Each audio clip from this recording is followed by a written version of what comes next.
I think in college you have a wider pool of people with a lot more diverse like options. But then when you get to like graduate and people are fixed on what they're doing, like if you're in medical school, you can date someone else in medical school, whether it's in your year or higher. That's a common relationship. Or another thing I see is like people dating people from other graduate schools, like law school, for instance. So I think you still have options of different people in different careers, but I find that the relationships are generally following in this more narrow window versus college. It's like the options are everywhere. Yeah, and of course, going off of completely anecdotal evidence and not any scientific data, which I'd be interested to see if there is any, but I think people look for different things as well. When you're an undergrad, you're looking to have a good time, you're looking to meet people, you're looking to do stuff. I think later on when you get into graduate school, you start pinning it down to, okay, I need to start thinking about what my life in the future is going to be with an individual.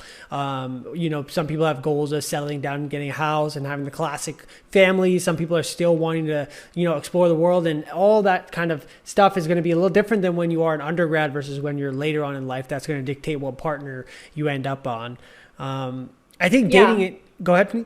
I was just going to say, in the same breath, I think it also depends where you go. I think certain med schools are in the middle of nowhere and, maybe don't have, like I know Yale has such an integrative, it's like in such a huge campus with you have even undergrad right next to you, you have a nursing college, you have PA school, you have so many different kind of places to meet people versus in Mayo, Arizona, we kind of just have the school and we're the second class to exist. There's no nursing school next to us. There's no PA school. There's like barely any, maybe some research labs, but that's about it. So you're pretty much limited to like 50, 100 people. That's what I'm saying. I think that terrible. That makes it actually people right now listening are like, oh my god.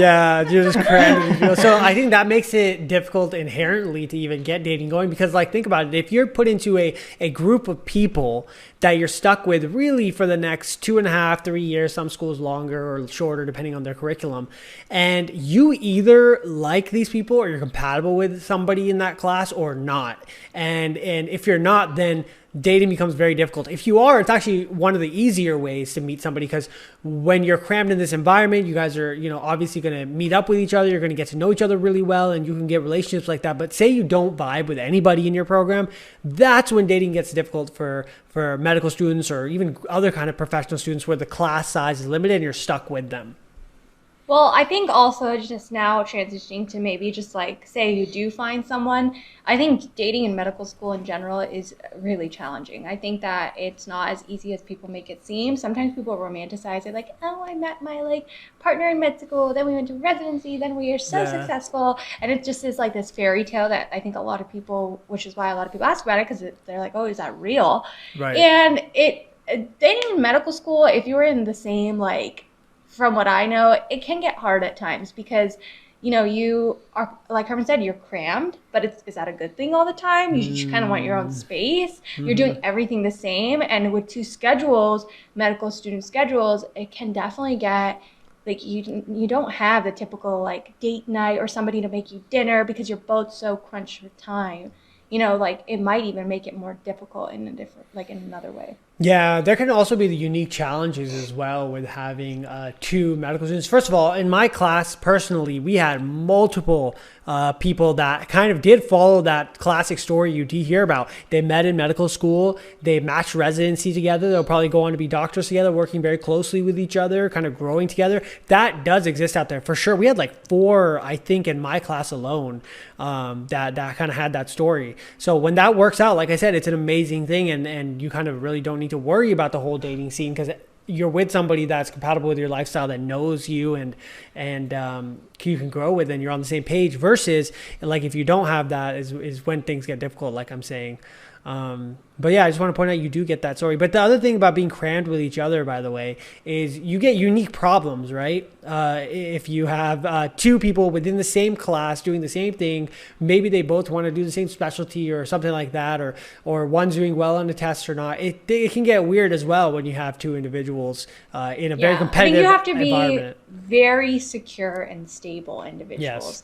Because not only are you now dealing with the trials and tribulations of med school, you're dealing with them alongside someone you care about, but you're going to compare yourself to inevitably. Like, it's just human nature. Like, yo, what'd you get on the test? Oh, what did you get on the test? And, Right. oh, you got that many pubs? Oh, okay. Like, I only have two. Hook me up with the pubs, baby. You're going to be like, oh, I love you. But at the same time, why are you so much more successful than me? It comes with its own, like. That's a funny skit when your significant other is a gunner. Yeah, that's true too. That's exactly the point. Yeah, and sometimes you can appreciate your partner, I'm sure, as a like outside of med school, but sometimes like work, it's in general, not even just in med school. I've seen this with so many other relationships. You can't tolerate your partner in a workplace setting, but you can tolerate them outside the workplace setting. So it's like, they're if totally you're going to different date people. someone, Yeah. Exactly, they're totally different people. So if you're going to date someone in med school, you kind of almost have to like both of their personalities, whether it's in the workplace and outside the workplace. Because I know a lot of relationships where people can't stand each other, like in the way they work, their working habits, but they're like, oh, at home he's fine. Yeah, that's super interesting. You do your 9 to 5 day, and then they become a different person once you get home. But I've heard a lot of people a lot of med students are on certain apps. I was going to bring that up. So say you are stuck in a class, like you said, so you don't get the beautiful scenario where you immediately find somebody and kind of go through school with them. What do you do then if you're a professional, you don't have time to go out and meet people, you don't have time to do other stuff, and you're stuck with these people? You can go on Hinge. Is Hinge the one? There's so many. Yeah, explain, because there's so many now. So I made a Hinge for my friend. Oh. And she didn't want to make it for herself, so I made it for her. And I told Shaman this, right? Shaman, you were asking, like, yo, Faneeth, why are there random dude screenshots here and there? And I was just like, oh, I was sending them to my friend because... And so there's a bunch of doctors, residents, med students on this app, and she didn't end up with any of them. I don't know. That's a whole different story, whatever. But... I was just amazed. I was just swiping, and there's so many med students, so many doctors on this app. So and I know a lot of people actually, even in my real life, who have met like residents and stuff on these apps. Mm-hmm. So it's definitely something worth a try. I will say, like, generally, if I had to give authentic advice, it is hard to meet people in medical school. Because regardless even of where you meet them, when the hell are you going to have time? Like, you have 2 days maybe on, like, especially like with third year right now, like, maybe one day, and I don't really want to spend it like with random people. Yeah, I do wonder what average age of doctors that are getting married these days are. I would imagine it would be higher. Definitely it's higher. Yeah, because the thing is, like you said, everything kind of just gets delayed when you take the medicine route. I know we're talking about relationships in general, but when you take the medicine route, your whole life is kind of put on hold. All your vacations, all your trips you want to do, all your, hanging out with your friends and all the stuff you miss, everything is put on hold till later, including relationships, including having kids.